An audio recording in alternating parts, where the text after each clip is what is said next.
கலைஞர் கருணாநிதி உண்ணாவிரத போராட்டம் நடத்தினார். உங்களுக்கெல்லாம் தெரியுமா?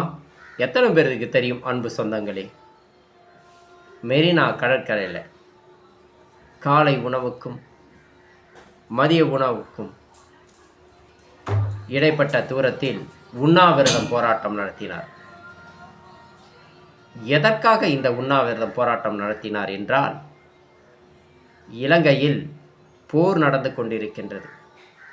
போரை நிப்பாட்டினால்தான் இந்த உண்ணாவிரதத்தை நான் கலைப்பேன் என்று உண்ணாவிரத போராட்டத்தை நடத்தினார்.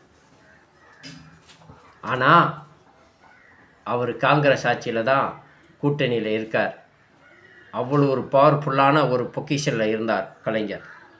அவரை நினைக்கிருந்தா நம்பிக்கை இல்லாத தீர்மானத்தை கூட்டி அவர் கலைச்சிருக்கலாம். இந்த போரை நிப்பாட்டியிருக்கலாம். நான் காங்கிரஸோட கூட்டணி இல்லை, எனக்கு போர் நிப்பாட்டி ஆகுன்னு சொல்லிட்டு அவர் சொல்லியிருக்கலாம். ஆனால் சொல்லலை. அவர் ட்ராமா பண்ணிட்டார். மெரினாவில் போய் சாப்பிட்டுட்டு உண்ணாவிரதம் போராட்டம், சாகும் வரை உண்ணாவிரத போராட்டம் என்று ட்ராமா பண்ணிட்டார். உடனே 4 மணி நேரம் கிளம்பிச்சு இந்த போர் நிப்பாட்டிட்டாங்க, இந்த உண்ணாவிரதம் கலைக்கப்படும் என்று சொல்லிட்டு போயிட்டார். ஆனால் போர் நடந்துட்டுருக்கு.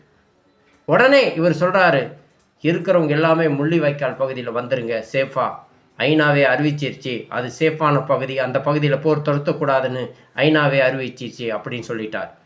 எல்லாம் நம்ம தமிழ் உறவுகள் எல்லாமே முள்ளிவாய்க்கால் பகுதியில் போயிட்டாங்க. அங்குதான் காத்திருந்தது சாக் நியூஸ். கொத்து கொத்தாக குண்டுமலைகள் போடப்பட்டது. தன்னுடைய தந்தை முன்னாடி பெண்களுக்கு நிர்வாணப்படுத்தி மிலிட்ரிகள் கொடுமைப்படுத்தியது. இதுபோல போர், இலங்கையில் நடந்த போர் போல, நம் தமிழ் இனத்திற்கு நடந்த போர் போல இந்த உலகத்தில் எங்கேயும் கிடையாது. மன ரீதியாகவும் செக்ஸ் டார்ச்சராகவும் நடந்தது தான் இது போர். பேறுபட்ட போருக்கு உறுதுணையாக நடத்துவதற்கு உறுதுணையாக இருந்த கலைஞர் கருணாநிதி, நம் இனம் அழிவுக்கு காரணமாக இருந்த கலைஞர் கருணாநிதி, சொல்லுங்க அன்பு சொந்தங்களே, எந்த விதத்தில் ஏற்றுக்கொள்ள முடியும்? அப்போ நம்ம தொப்புள் கொடி உறவான உறவு ஸ்ரீலங்காவில் நடந்ததுனால இங்கே இருக்கிற தமிழர்களுக்கு அவ்வளவு வழி தெரியல. ஆனால் தமிழ்நாட்டில் நடந்து பார்த்தா தான் வழி தெரியும். இந்த வழியை ஏன் ஒவ்வொரு தமிழர்களும் தமிழகத்தில் உணர்றதில்லை? யார் ஸ்ரீலங்காக்காரங்க? யாருங்க? நம்ம தொப்புள் கொடி உறவு, நம்ம உறவுகள், நம்ம சொந்தங்கள். அங்கே நடந்தா இங்கே வலிக்காதா, இங்கே நடந்தா அங்கே வலிக்காதா என்பதை உணர்வுபூர்வமாக இன்றைக்கு எதற்காக கலைஞர் கருணாநிதி தமிழ் இனத்திற்கு செய்த துரோகி என்று சொல்கிறோம் என்றால் இதற்காக தான் துரோகி என்று சொல்கிறோம், வேறு எதற்காக இல்லை. நம்ம தமிழகத்தில் இயற்கை மலை வளம் களவாணி போனாலும் சரி, மணல் வளம் களவாணி போனாலும் சரி, இங்கே மதுக்கு எத்தனையோ பேர் விசச்சாராயம் குடித்து இறந்தாலும் சரி, எது நடந்தாலும் சரி, கண்டுகொள்ளாத அரசு தான் இந்த கருணாநிதி அரசு. அவர்கள் தமிழர்கள் பற்றி, தமிழ்நாட்டை பற்றி கவலை இல்லை. இருக்கிற வரைக்கும் அவங்க சம்பாதிக்க வேண்டும். அரசியல் ஒரு பிஸ்னஸ். யாருக்கு? திராவிடர்களுக்கு. இதுதான் பண வேட்டை, பண முதலைகள். சம்பாதிக்க வேண்டும். சம்பாதிச்சு தன்னுடைய பிள்ளைகள், பேரம் பிள்ளைகளை சேர்க்க வேண்டும், சொத்துக்களை ஆடம்பரமாக வாழ வேண்டும். தமிழ் இனம் என்ற ஒரு இளிச்சவாய இனம் இருக்கின்றனால தான் இங்கே திராவிடன் மாறி மாறி ஆண்டு கொண்டிருக்கிறான். அதற்கு காரணம் என்ன?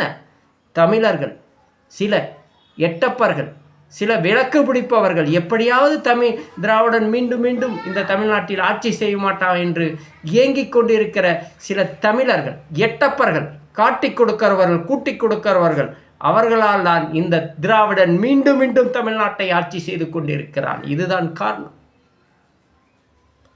சில தமிழர்கள் செய்கிற தவறுனால திராவிடன் மீண்டும் மீண்டும் ஆட்சி செய்து கொண்டிருக்கிறான். நம்ம நிலத்தை பற்றி, நம் மக்களை பற்றி, நம் வளத்தை பற்றி அவனுக்கு கவலை இல்லை. கவலை கொள்பவன் எல்லாம் தூய தமிழன் தான் கவலை கொள்வான். நம்ம தந்தைகள் செய்த காரணம் தவறு. மாறி மாறி இவர்களையே வாக்களித்தார்கள், சிந்திக்காமல் வாக்களித்தார்கள். சிந்தித்து வாக்களித்தார். இன்று ஏது திராவிடன்? இன்று வேறு ஒருத்தன் வந்திருப்பான். சிந்திக்கவே இல்லை. கொலை, கொள்ளை, கற்பழிப்பு, தினந்தோறும் ஒரு கொலை, இங்கே அவ்வளவு நடக்கின்றது. இதற்கு முடிவு, தீர்வு ஒன்றும் இல்லை. நடந்து கொண்டே தான் இருக்கு. தீர்வு என்ன, முடிவென்ன? ஒன்றுமே இல்லை. முடிவு ஒன்றுமே இல்லை. அவன் காலையில் எந்திரிச்சோன்னா மாமியா மருமக சண்டை போட்டுட்டு இருக்கிறான். அவன் என்ன யோக்கிய மாதிரி அவனை குறை சொல்கிறான், அவன் என்ன யோக்கிய மாதிரி இவனை குறை சொல்கிறான். இதுதான் இங்கே அரசியல்.